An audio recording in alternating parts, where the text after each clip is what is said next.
doce voz eu ouço, bossa nova sem final, corações.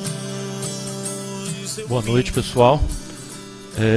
Muito bom a gente hoje estar começando uma nova série, uma série de reflexões que a gente vai procurar seguir durante todo o mês de janeiro até o primeiro domingo de fevereiro.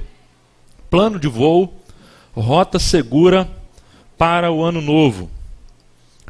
Todo piloto de avião, quando está para começar o seu voo, ele preenche um formulário chamado plano de voo.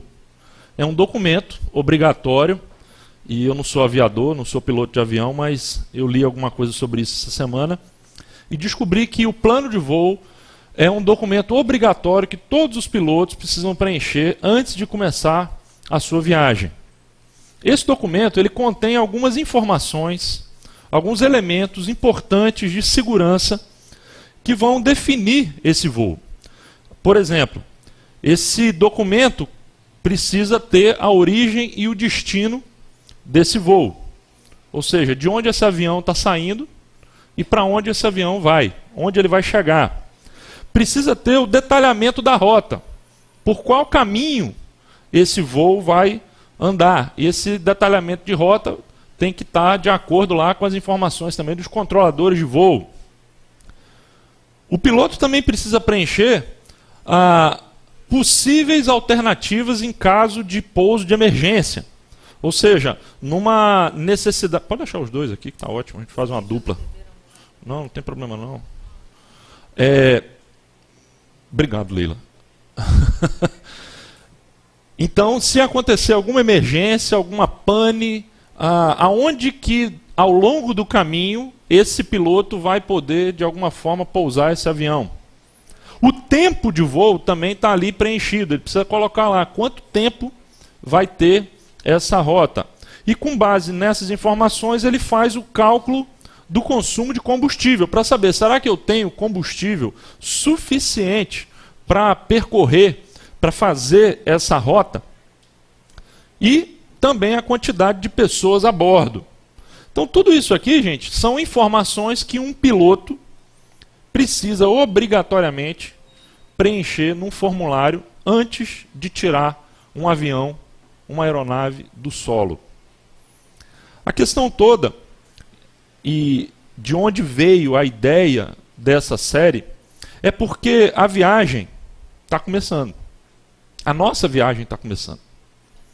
Todos nós estamos levantando voo. E essa viagem, a gente pode dizer que é o ano de 2013. Na verdade, essa viagem já começou. Nós já estamos aí há 13 dias percorrendo essa viagem. E a grande questão não é se a gente vai ou não fazer essa viagem, porque todos nós já estamos fazendo essa viagem. A questão é como nós vamos viajar. A questão é como nós vamos encarar essa viagem. Às vezes eu me sinto, em determinados momentos da minha vida, em situações pelas quais eu preciso enfrentar, mais ou menos como essa galerinha que está aí na foto. Você já teve aquela experiência de entrar numa montanha-russa e você pega aquele carrinho e você começa a subir. E antes você vai naquela empolgação, né? Vamos lá, vamos, todo mundo botando pilha, vamos entrar nesse negócio, vamos lá e tal, uhul e tal. E você entra. Meu amigo, na hora que você começa a subir o carrinho, bate aquele frio na barriga e você fica com aquela pergunta: o que é que eu estou fazendo aqui? E ali não dá mais para sair. Ali não dá mais para você voltar atrás, meu irmão, porque já está no carrinho, já entrou no processo, não dá mais para sair. Às vezes eu tenho a impressão que muita gente segue na vida desse jeito. Entra em determinadas situações, muitas vezes de forma precipitada, entra numa montanha-russa e de repente, quando o carrinho sobe, bate aquele desespero. E você não sabe mais o que você vai fazer. O que você está fazendo ali? Meu Deus, e agora? Bate aquele pânico. Mas a realidade é que todos nós já estamos nessa montanha-russa. Não dá para fugir dela. Alguns, como eu, geralmente têm o hábito de fazer na montanha-russa, fecham os olhos para poder não ver nada. Meu Deus, na hora que descer eu vou fechar o olho, vou me agarrar, contando segundos para acabar aquele desespero, aquela cruz. Outros levantam a mão e vão curtindo. Eu me lembro que a gente fez uma viagem no ano passado com a família de avião, de férias, e a gente enfrentou uma turbulência muito grande. Num determinado momento da viagem, o avião sacudia demais, fazia aqueles vácuos assim, né? Aquela sensação de falta de gravidade, que às vezes dava aquele pulo. E eu me lembro que estava todo mundo assim. Você olhava ao redor, estava assim a galera. E a Rebeca estava no avião, ela começou, uhul! A cada vez que o avião caía, ela, uhul! Achou que estava na montanha-russa. A Rebeca com 6, 7 anos de idade, todo mundo olhando para ela assustado. O que é isso, garota? Às vezes é assim na vida. A gente está morrendo de pânico e outras pessoas estão vivendo o momento com intensidade. A vida é assim. Então a questão não é se a gente vai viajar ou não, a gente está viajando. Alguns vão viajar de olho fechado, contando os minutos para acabar. Outros vão curtir a viagem. Outros vão ver beleza na viagem, vão aproveitar a viagem. O que a gente está querendo com essa série é planejar, é de alguma forma entender que nós também precisamos de um plano de voo. Assim como os pilotos de avião, a gente também precisa refletir sobre onde a gente está, onde a gente quer chegar, refletir no tipo de combustível que nós vamos usar para a nossa vida, o que vai nos alimentar, o que vai nos impulsionar durante esse ano, se nós estamos com uma reserva de combustível ou não, possíveis locais de pouso de emergência, porque de vez em quando a gente precisa pousar e a gente precisa saber onde é que nós vamos pousar. A gente precisa ter algumas informações, algumas orientações para poder planejar, para poder fazer esse plano de voo que é a viagem ao longo de 2013. O problema, gente, nessa história é que nós não temos todas as informações. Nenhum de nós. E aqui é que começa a bater um pouco o desespero. Porque a verdade é que nós fazemos previsões, a gente pode ter um emprego com estabilidade, a gente pode, enfim, fazer um prognóstico de como é que vai ser o ano, mas nenhum de nós tem o poder de dizer, primeiro, se a gente vai sequer chegar ao final do ano.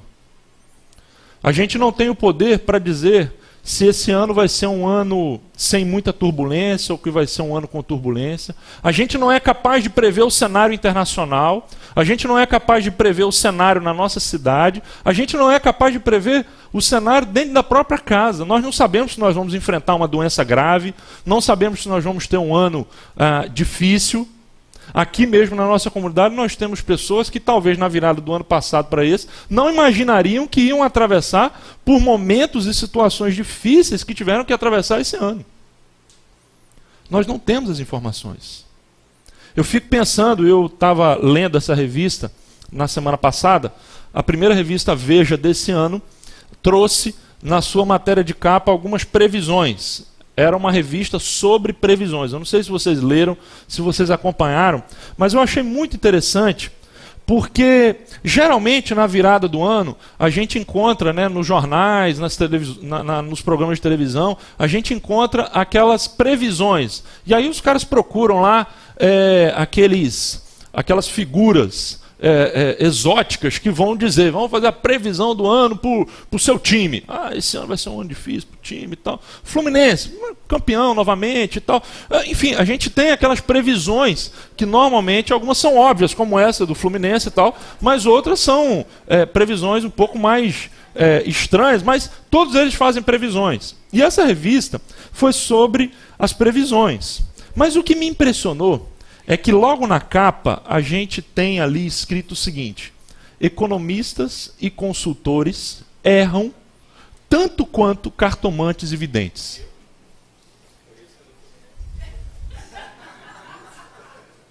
Erram.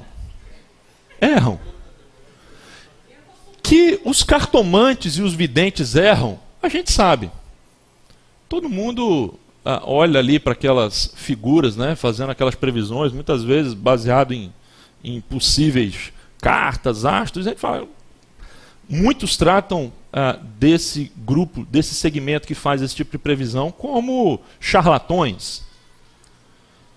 A questão toda é que a Veja identificou que até mesmo pessoas sérias, consultores, especialistas, estudiosos, gente do ramo, faz as previsões e essas previsões dão errado do mesmo jeito. E ela cita algumas dessas previsões que já foram feitas ao longo da história, previsões furadas. Eu destaquei aqui 3 para você ver. A primeira delas, o sujeito que disse: haverá um mercado mundial para não mais que 5 computadores. Isso não foi dito por um vidente nem uma cartomante. Foi dito pelo executivo sênior da IBM em 1943. Será que hoje, a gente olhando para trás, pode sequer pensar na possibilidade de uma previsão como essa? Veja que previsão furada. Uma segunda previsão: se fumar exageradamente tem de fato um papel no desenvolvimento do câncer de pulmão, parece-me uma possibilidade muito pequena. Quem disse isso? O diretor do Instituto Nacional do Câncer dos Estados Unidos em 1954. Previsões furadas. Hoje todo mundo sabe que existe uma relação direta entre o fumo e o câncer de pulmão. E uma outra, bem brasileira, uma previsão de um médico que disse: Ronaldinho vai voltar a jogar, mas dificilmente será o mesmo jogador que conhecemos. Essa previsão foi do médico Moisés Cohen, ortopedista, chefe do Centro de Traumatologia do Esporte da Universidade Federal de São Paulo, em 2000, depois que o Ronaldo teve aquela segunda contusão grave no joelho, seguida. 2 anos depois, a gente viu o que o Ronaldinho fez na Copa do Mundo, de 2002. Previsões. O que eu estou querendo mostrar e dizer para vocês? É que, gente, o plano de voo não é o voo. O plano de voo é um plano. E a gente sabe que a gente pode fazer inúmeros planos, mas o fato final não depende necessariamente de nós, do nosso planejamento, da nossa boa provisão. Não. A gente simplesmente não sabe, a gente não tem elementos. E aí você pergunta: como então nós vamos fazer um plano de voo se nós não temos esses elementos? O fato de você não saber se o plano vai dar certo não significa que você não precisa fazer um plano. Aliás, não fazer um plano é o caminho mais rápido para você fracassar. É preciso sim um plano. É preciso seguir algumas diretrizes, alguns princípios, alguns valores. E é justamente isso que a gente está buscando com essa série. E a gente, para fazer essa viagem, vai fazer uma consulta. A gente vai fazer uma espécie de abrir aqui uma janela para poder olhar para pessoas que fizeram viagem, para pessoas que percorreram um caminho, pessoas que deixaram pegadas. E através da viagem dessas pessoas, da peregrinação dessas pessoas, a gente vai poder tirar alguns valores e algumas lições para a nossa própria viagem. Eu estou falando de quem? Eu estou falando dos patriarcas bíblicos. Eu estou falando de Abraão, de Isaac, de Jacó, de José. Todos esses, a história deles está no primeiro livro da Bíblia, em Gênesis. E a história deles é a história de gente que viveu em peregrinação. A história desse pessoal é a história de gente que, de certa forma, passou a vida inteira peregrinando.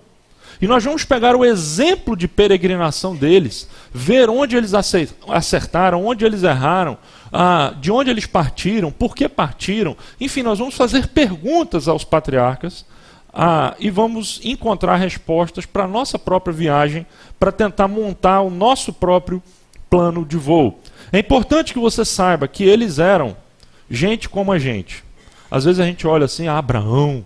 Tem gente que começa a oração assim: ó Deus, de Abraão, de Isaac, de Jacó. E o cara começa a falar, né? Porque eles são modelos, eles são pessoas que estão assim, num nível superior.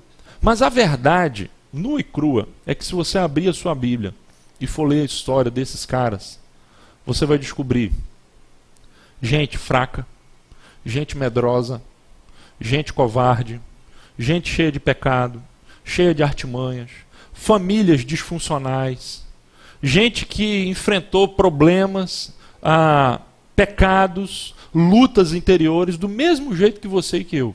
É por isso que eles são exemplos maravilhosos para a gente, porque eles não são exemplos perfeitos. Eles são pessoas que trilharam um caminho como você e como eu. E nós vamos começar essa viagem justamente pelo primeiro deles, o primeiro dos patriarcas, que é Abraão. Por isso eu queria convidar você para abrir aí a sua Bíblia. Eu queria ler basicamente hoje duas passagens relacionadas com a trajetória de Abraão.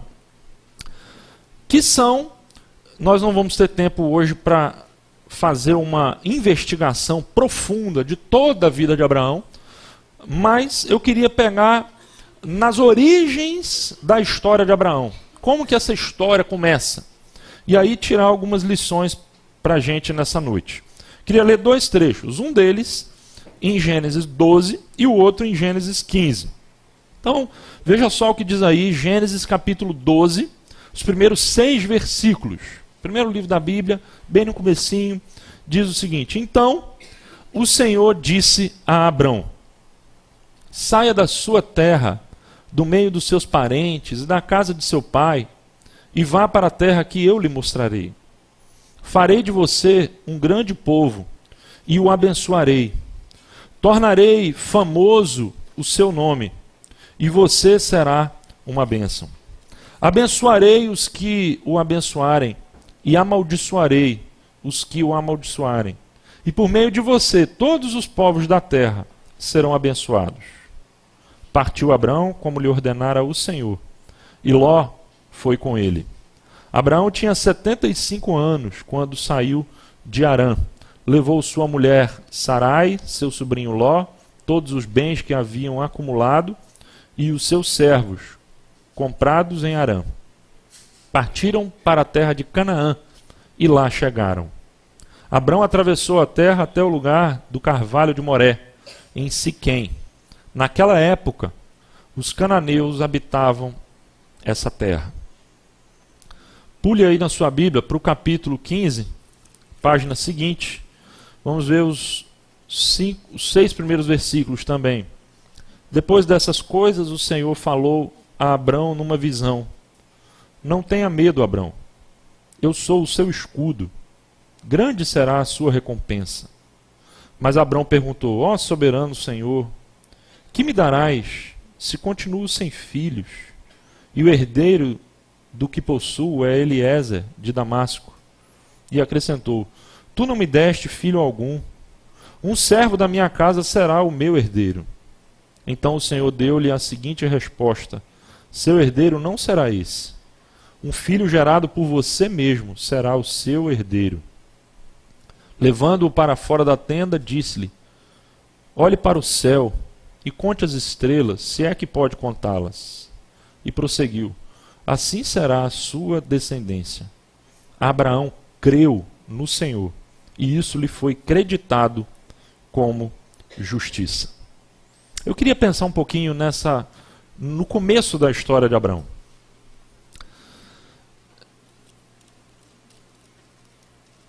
Logo que você começa a leitura do capítulo 12 e a leitura do capítulo 15, você descobre que a primeira palavra da narrativa é a palavra de Deus.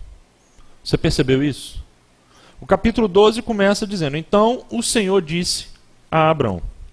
E o capítulo 15 diz: Depois dessas coisas o Senhor falou a Abrão. É engraçado, a história de Abrão começa quando Deus fala. A primeira palavra dessa história é de Deus, não é de Abrão. Aliás, existe uma conexão, existe um contraste muito claramente definido no texto. Muita gente lê o livro de Gênesis dividindo em duas grandes partes. De Gênesis 1 a 12, aliás, de 1 a 11, e depois de Gênesis de 12 até o final. A história dos patriarcas, a história da redenção, vamos assim dizer, começa em Gênesis 12. Mas o livro de Gênesis é um só. E existe uma conexão muito claramente definida entre Gênesis 11 e Gênesis 12. Gênesis, aliás, quando o Gênesis 12 começa, ele começa com uma palavra. Então, o Senhor disse a Abrão. Essa palavrinha, então, para mim, fazendo uma interpretação muito básica da leitura, tentando entender o texto, significa que existe uma conexão entre o que aconteceu com o que vai acontecer. O texto começa, então, ou seja, depois dessas coisas, aconteceu isso. O Senhor falou a Abrão. E que coisas são essas? Se você for olhar na sua Bíblia, Gênesis capítulo 12, você vai perceber claramente que ali nós temos o registro de Babel. Todo mundo já ouviu falar da famosa Torre de Babel. Pois bem, se você for fazer um contraste muito claro entre a narrativa do capítulo 11 e a narrativa do capítulo 12, você vai descobrir o seguinte. Capítulo 11, a história de Babel começa assim. Disseram uns aos outros: vamos fazer tijolos e queimá-los bem. E aí, vamos construir uma torre. A história, no capítulo 12, começa. O Senhor disse a Abraão.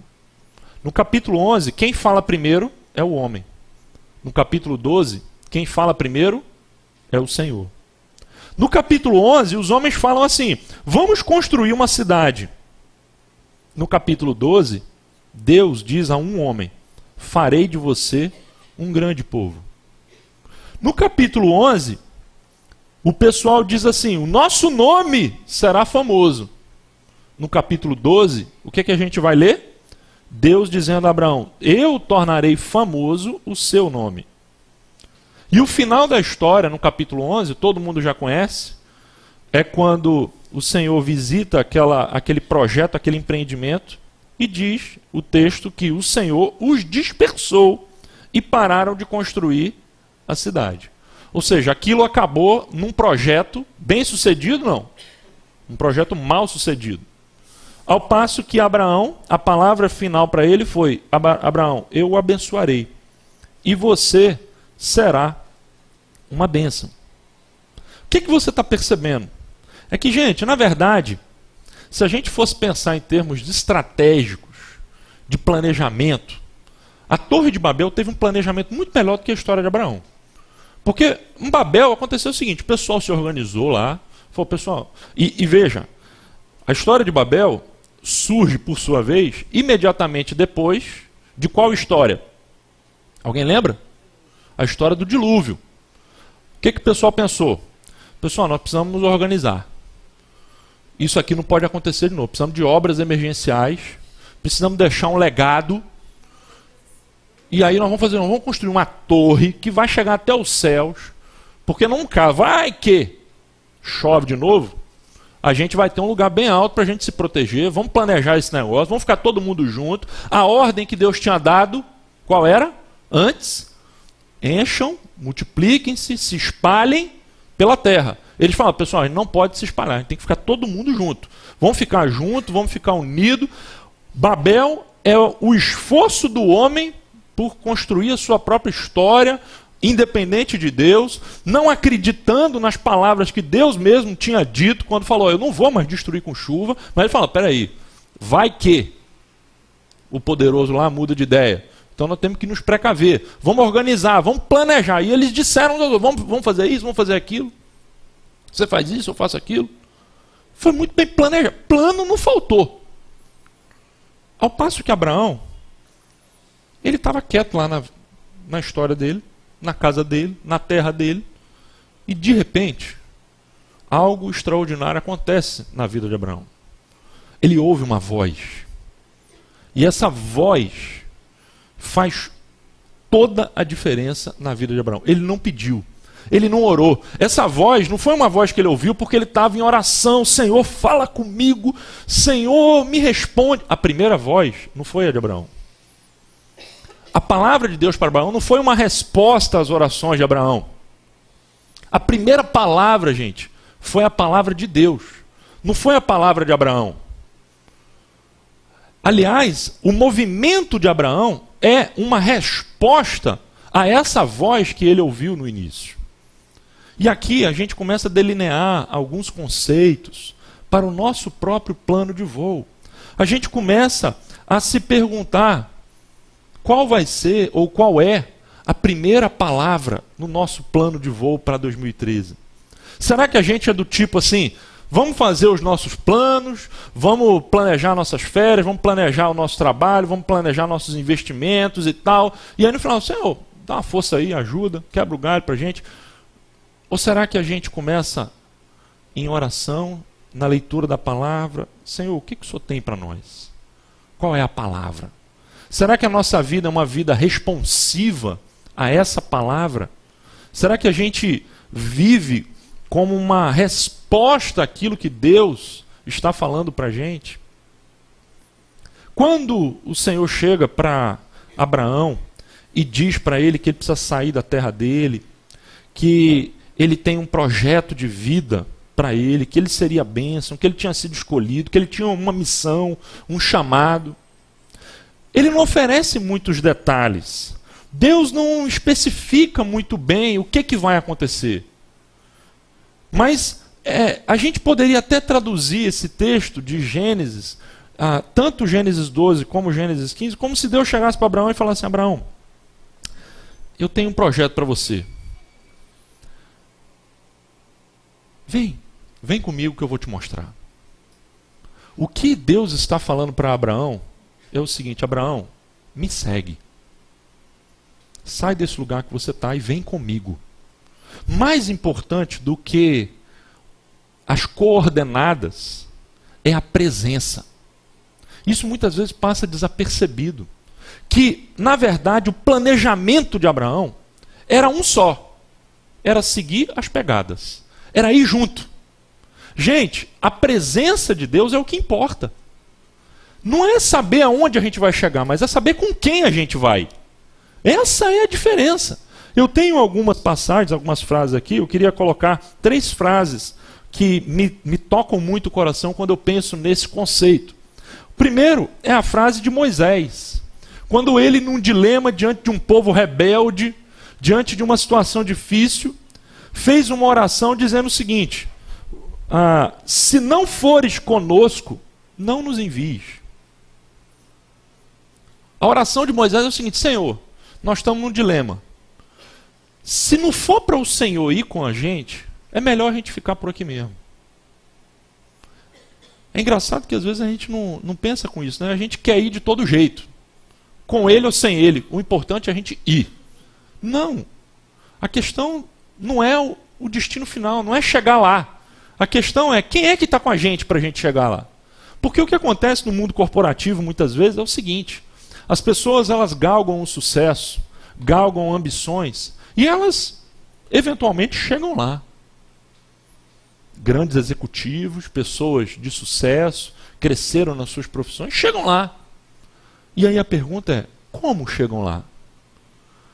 E sabe o que acontece? Se você for fazer um estudo de caso, você vai descobrir que a grande esmagadora maioria dessas pessoas que chegaram lá, no topo, chegaram sozinhas.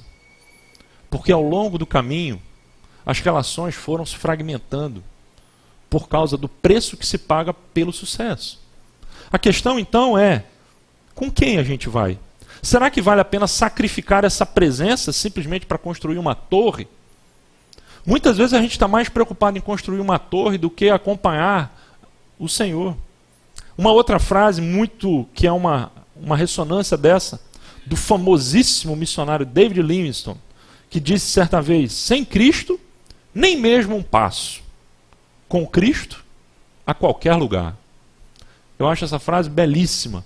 A história de David Livingstone, minha mãe me contou quando eu era criança, e eu tenho até hoje o livro lá com as figuras, me lembro das cachoeiras, e um dia quando eu Deus me deu o privilégio de ir a Londres, eu quero visitar a abadia de Westminster. E quero ir lá onde está enterrado o corpo de David Livingstone. E quero ler aquilo que dizem que está escrito ali na sua lápide, dentro da abadia. Seu corpo está aqui, mas o seu coração está na África. Ele foi um desbravador, levou o evangelho para os africanos, foi um pioneiro, um patriarca das missões na África. E ele disse, sem Cristo, nem mesmo um passo. Mas com Cristo, a gente vai a qualquer lugar.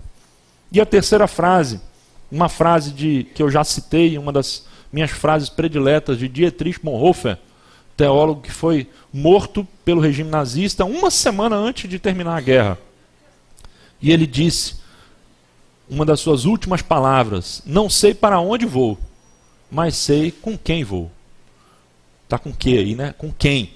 Não sei para onde vou, mas sei com quem vou. Eu posso imaginar que Abraão estava mais ou menos com esses pensamentos. Olha, eu não estou sabendo muito bem o que tem reservado para mim. Eu não sei como é que eu vou chegar no final dessa viagem. Mas olha, essa presença, essa voz foi tão clara, foi tão forte, foi tão impactante na minha vida, que eu não posso simplesmente ignorar. Eu não vou conseguir ficar, porque essa voz me chama para ir. Então ele é impulsionado pela voz. A primeira palavra é a palavra de Deus, na história de Abraão. E a pergunta então, a essa altura, para nós, para você e para mim, é essa. De quem é a primeira palavra no seu plano de voo para 2013? Essa é a primeira pergunta de hoje, é a primeira pergunta que nós precisamos fazer. De quem é a primeira palavra? Vamos refletir sobre isso. Só que, além disso, eu quero também avançar um pouquinho nessa compreensão, porque na história de Abraão, não só a primeira palavra é a de Deus, mas também a última. E Abraão se coloca no meio. Ou seja, nós temos a primeira palavra, que é a palavra, sai da sua terra, vai para uma terra que eu vou te mostrar, mas tem também a última palavra. E aqui, se existe um contraste entre Gênesis 12 e Gênesis 11, se existe um contraste entre esse projeto humano chamado Babel e o projeto divino chamado Abraão, existe também um contraste na história de Abraão entre a palavra da promessa de Deus e a realidade existencial que Abraão via. E isso, gente, a gente vivencia todos os dias. E é um dilema.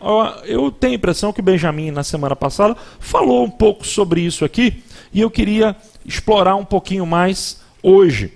Porque, essencialmente, a promessa de Deus a Abraão incluía duas coisas.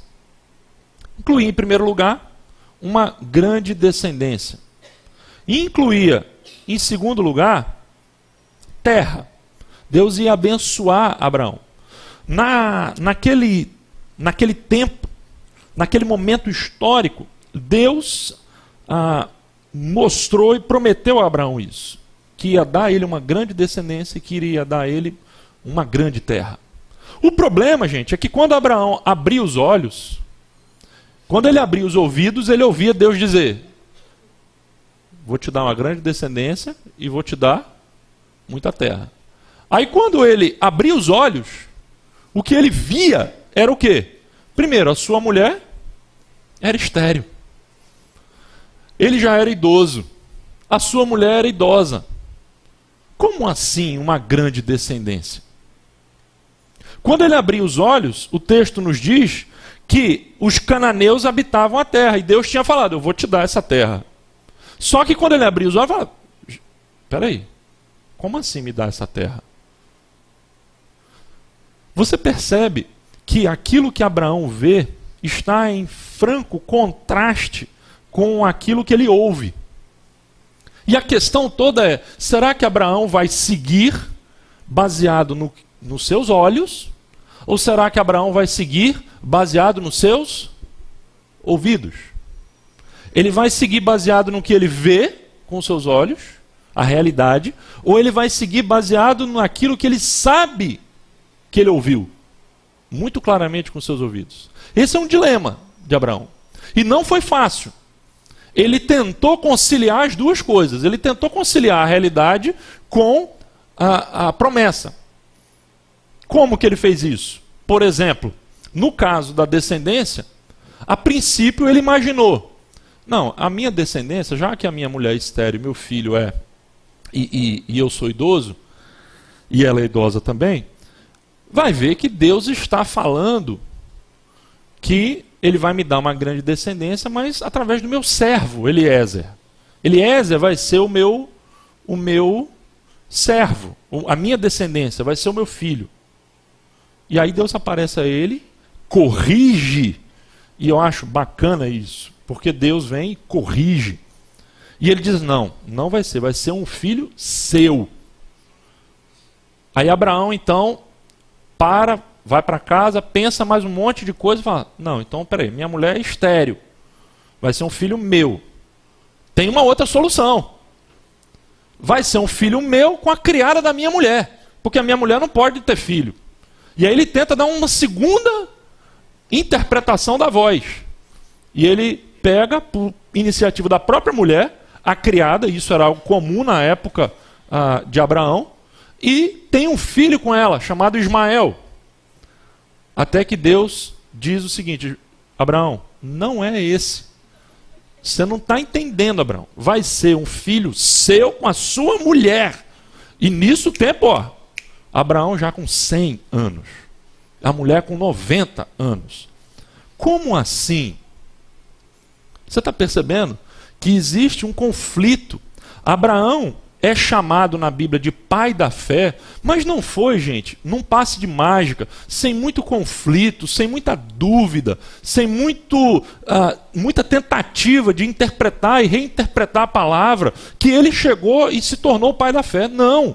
Deus acompanhou Abraão como acompanha uma criança. A fé em Abraão foi se desenvolvendo, foi crescendo, foi sendo forjada através de muitos fatos, histórias, intervenções de Deus na vida dele. Ninguém nasce com a fé de gigante, porque a fé não é produto humano. Deus foi dando a fé a Abraão. Deus foi dando a oportunidade de ele lentamente amadurecer essa fé. Existe então essa questão da última palavra. E a experiência de Abraão, ao final da sua vida, mostra para a gente que ele resolveu, que ele se colocaria em movimento a partir não dos olhos, mas a partir do que ele ouviu. A questão então, de quem será a última palavra no seu plano de voo para 2013? Porque se a primeira palavra é de Deus e a nossa vida é responsiva, a questão é qual vai ser a última? De quem é a última palavra? Já percebeu como muitas vezes a gente dá como última palavra a palavra dos especialistas, dos consultores, de inúmeras pessoas que transitam aí, que passam pela nossa vida? Muitas vezes a gente mesmo, a nossa é a última palavra. Se Deus é a primeira, a minha é a última. Não! Na história de Abraão, tanto a primeira palavra como a última é a palavra de Deus. E que algo que me chama demais a atenção é que Abraão de fato morre sem ver o cumprimento pleno das promessas de Deus. Ele morre sem ver uma grande descendência. Ele morre com um filho, é verdade, um único filho. Ele morre sem ter uma grande terra. Aliás, o único lugar que ele conseguiu, você sabe qual foi? Dele mesmo. Foi a sepultura. Ele conseguiu um jazigo lá no cemitério. Foi o que ele conseguiu.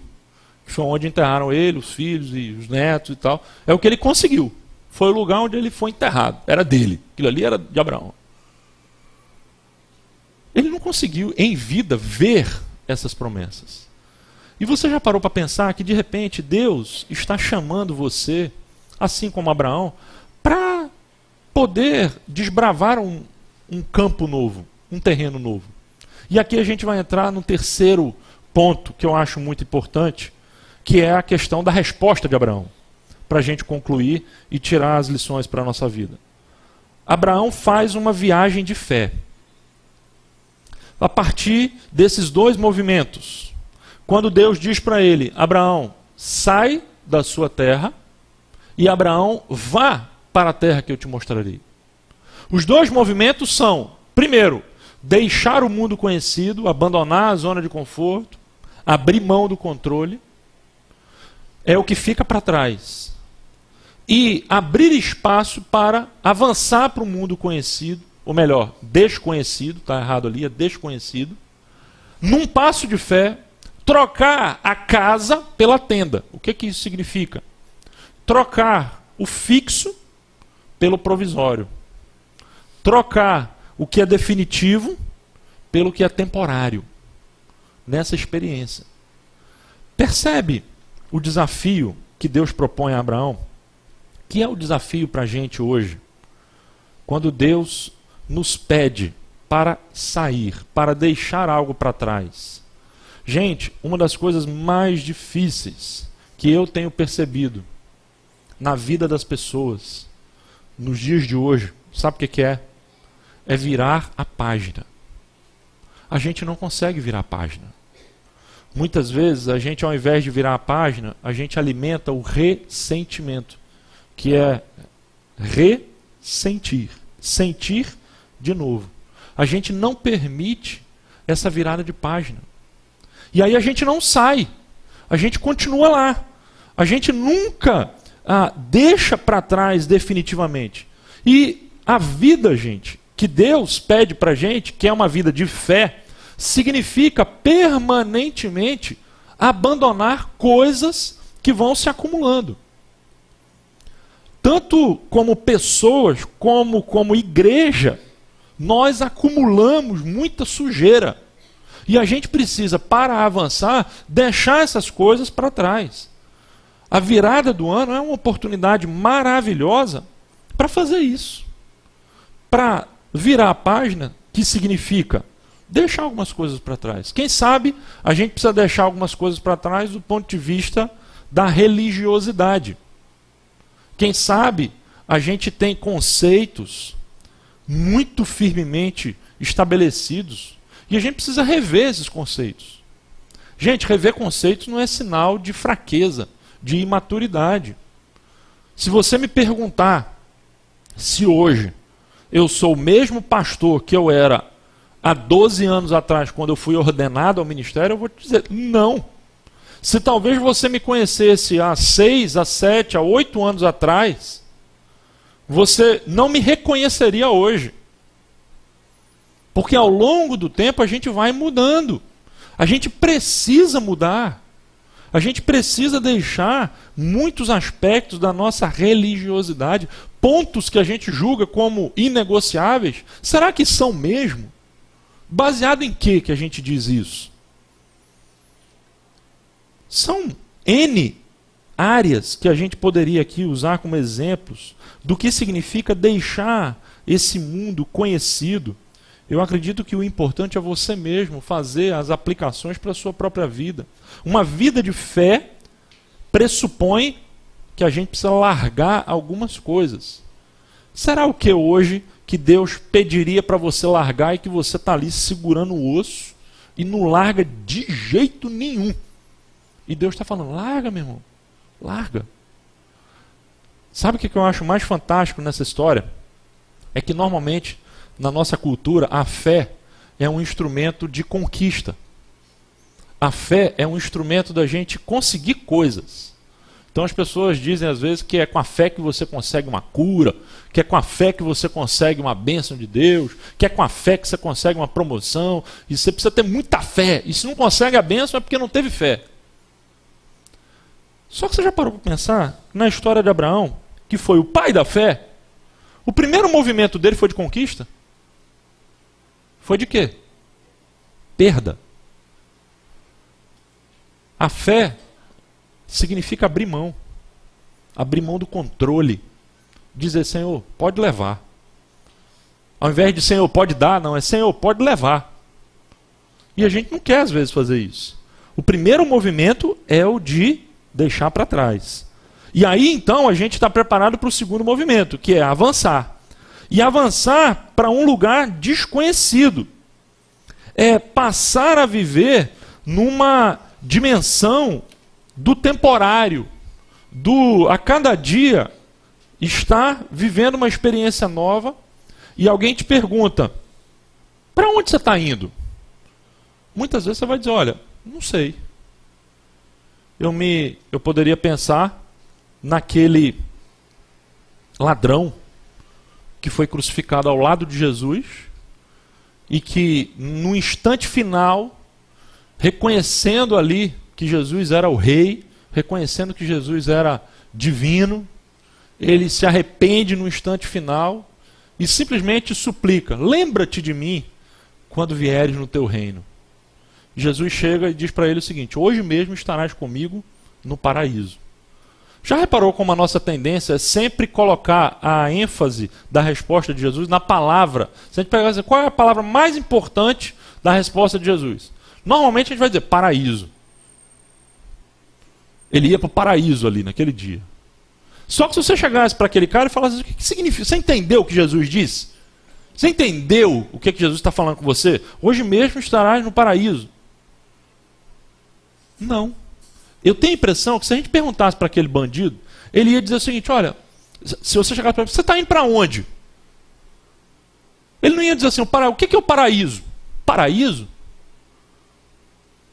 Mas ele ia dizer assim, olha, eu não sei não, mas ele falou o seguinte, eu vou estar com ele. Então, onde ele estiver, eu estou. Eu não sei onde é não. Mas se eu estiver com ele, já está bom, porque eu acho que ele vai para um lugar bom. E a nossa vida é assim. Muitas vezes a gente não sabe para onde a gente está indo. Muitas vezes a gente não sabe, não pode prever. Não sabe quais são os planos de Deus, as respostas, os caminhos. Mas viver pela fé, gente, significa a gente então abrir mão das certezas que esse mundo pode oferecer para a gente, de planejamentos, e se firmar, e confiar, e seguir essa voz e essa presença o tempo inteiro. É estar atento a essa presença. É priorizar o relacionamento com essa voz, com essa presença. É essa que é a grande lição de Abraão. É essa que é a grande lição de fé que nós vamos aprender hoje para o nosso plano de voo. Aí você diria, como é esse plano de voo para 2013? Bom, você já sabe que é preciso primeiro, você reconhecer que você não sabe onde você vai chegar. Não sabe quais são os caminhos, não sabe o que está reservado para você. Aí você fala, não sei nada então. Que plano é esse que a gente não sabe nada? Simplesmente o que você sabe é que Deus está com você.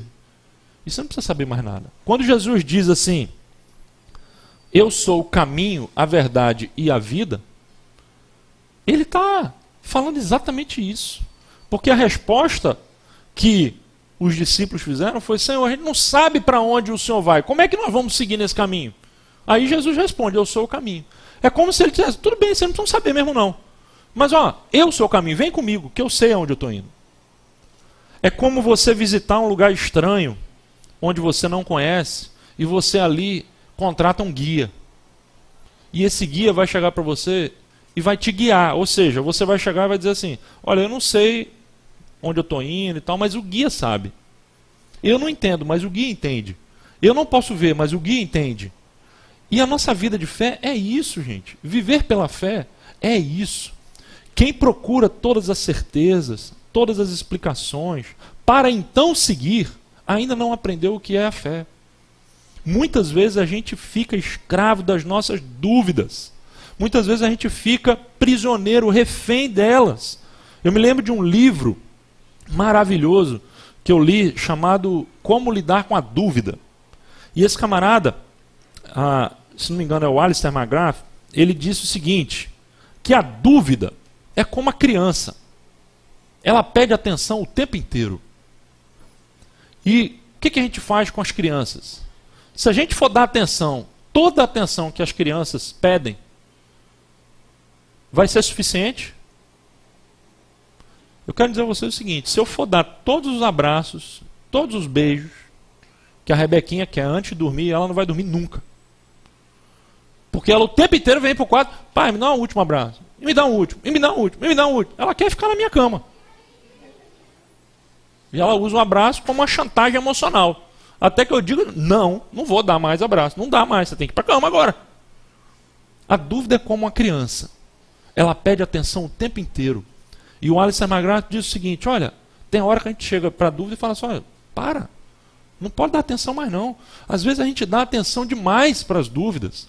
Às vezes a gente confia mais nas dúvidas do que nas certezas. A gente precisa fazer o quê? Começar a duvidar da dúvida. Às vezes a gente precisa pensar nisso e se firmar nas certezas que a gente tem, na certeza dessa voz e seguir em frente com essa voz. A gente só vai ser capaz de largar e de ir em frente se a gente fizer isso, se a gente der ouvidos realmente, levar a sério essa voz. A história de Abraão é uma história de muitas idas e muitas vindas, mas nós sabemos que Abraão se torna uma das principais personalidades da Bíblia. Pra você ter uma ideia, eu ouvi outro dia o Ariovaldo Ramos falando sobre Abraão, e ele estava falando o seguinte, se a gente reunisse, fizesse uma reunião e falasse assim, essa reunião nós vamos chamar todos aqueles que se consideram filhos de Abraão. E nós vamos juntar essa galera para fazer uma reunião. Sabe quantas pessoas a gente ia ter hoje no mundo? Mais de 3 bilhões de pessoas. Porque todos os cristãos se consideram filhos de Abraão. Todos os judeus se consideram filhos de Abraão. E todos os muçulmanos se consideram filhos de Abraão. Você já imaginou se juntar todos os cristãos do mundo, com todos os judeus do mundo, com todos os muçulmanos do mundo? Que lugar ia caber essa reunião? Ia ter que ser um lugar muito grande. E aí a gente começa a pensar naquilo que Deus disse a Abraão há tanto tempo atrás, há 4.000 anos atrás. Eu vou fazer de você uma grande nação. O seu nome vai ser um nome famoso. Você sabia que o nome de Abraão é mais famoso do que o nome de Cristo? Sim. Historicamente falando, sim. E Abraão é esse cara que hoje causa, e nós estamos aqui hoje, 4.000 anos depois, discutindo, refletindo sobre a vida de um sujeito que estava lá na terra dele um dia e que ele se tornou um grande exemplo. Por quê? Porque um dia ele ouviu uma voz e ele obedeceu essa voz. Gente, o que a Bíblia diz posteriormente sobre Abraão é fantástico. Veja o que nós lemos em Hebreus capítulo 11. Pela fé, Abraão, quando chamado, obedeceu e dirigiu-se a um lugar que mais tarde receberia como herança, embora não soubesse para onde estava indo. Pela fé, peregrinou na terra prometida. Veja, não é pela fé se apossou da terra, pela fé peregrinou na terra prometida, como se estivesse em terra estranha. Viveu em tendas. Experiência de Abraão. E Paulo ainda vai dizer em Gálatas, estejam certos, portanto, de que os que são da fé, estes é que são filhos de Abraão. E se vocês são de Cristo, são descendência de Abraão e herdeiros, segundo a promessa. Ou seja, se você é de Cristo, você hoje é filho de quem? De Abraão. Porque Cristo veio de quem? De Abraão.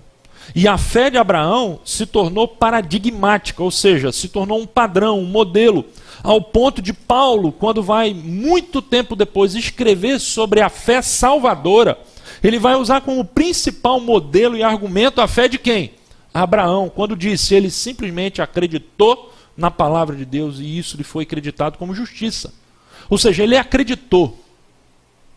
A questão é, será que nós acreditamos? A gente tem ouvido essa voz.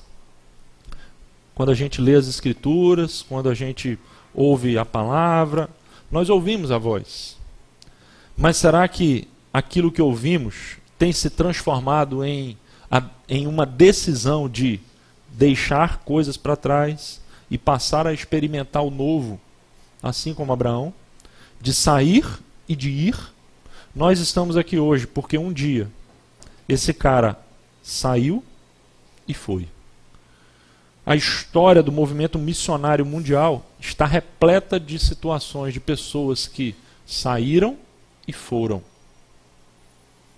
Ninguém faz ou cumpre a missão de Deus na sua vida sem precisar fazer esse exercício todos os dias. Qual exercício? Sair e ir. É o que a gente faz. Estamos no Brasil aqui hoje, nessa igreja chamada presbiteriana, porque um dia um sujeito de 26 anos de idade, chamado Simonton, deixou o conforto, a segurança da sua terra e veio. Ou seja, para ele foi. É assim.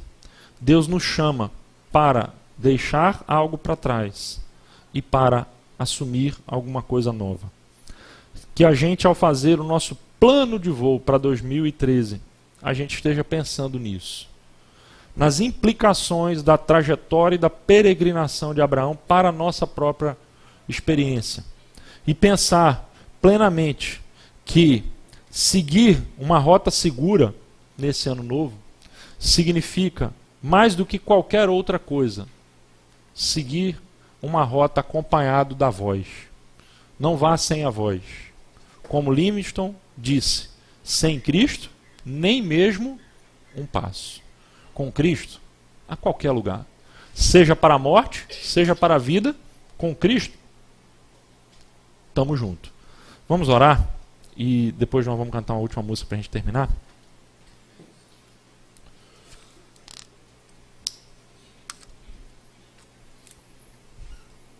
Senhor,